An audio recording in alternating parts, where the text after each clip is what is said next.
I think the interest in AML is rapidly increasing because there is a number of really effective strategies that are essentially maturing, and with the development of some new agents, the field is rapidly progressing so that from hopefully in the near future we will not only be reliant on cytotoxic chemotherapy for treating AML patients, but we will also use molecularly targeted agents as well as monoclonal antibodies.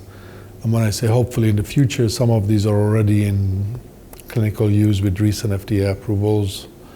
In terms of monoclonal antibodies, gemtuzumab ozogamicin was reapproved and is clearly useful in certain subsets of AML.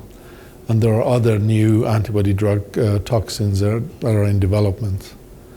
In terms of molecularly targeted agents, there's been a lot of interest in FLT3 inhibitors for the last 15 to 20 years. And the recent approval of midostaurin in the frontline therapy of FLT3 mutated AML has really re-energized the field. Midostaurin, in my opinion, is not the most effective FLT3 inhibitor, but there are a number of other FLT3 inhibitors that are being developed. And then the approval of the IDH2 inhibitor inasitinib.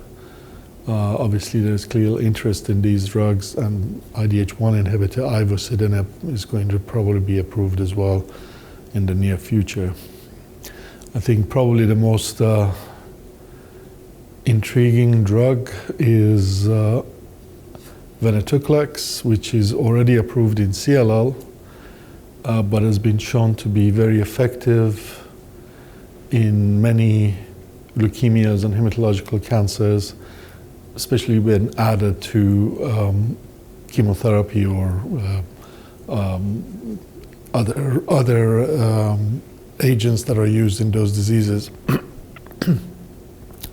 So, for example, there's a lot of interest in elderly AML frontline therapy, where the combination of venetoclax, both with low-dose RSC and with hypomethylating agents, has produced very exciting results in small numbers of patients.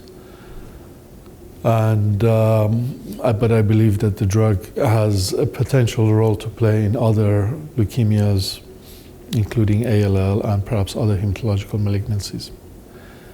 And monoclonal antibodies in ALL, blinatumomab is approved not only in the relapse setting, but now also for clearing minimal residual disease in ALL. And this is also exciting because I think one of the areas that will hopefully lead to better outcomes in the future is by developing drugs in the minimal residual or measurable residual disease setting. And a number of bispecific T-cell engaging antibodies are also in development in AML, in early development. So hopefully, if they are effective, they could potentially make an impact in AML therapy.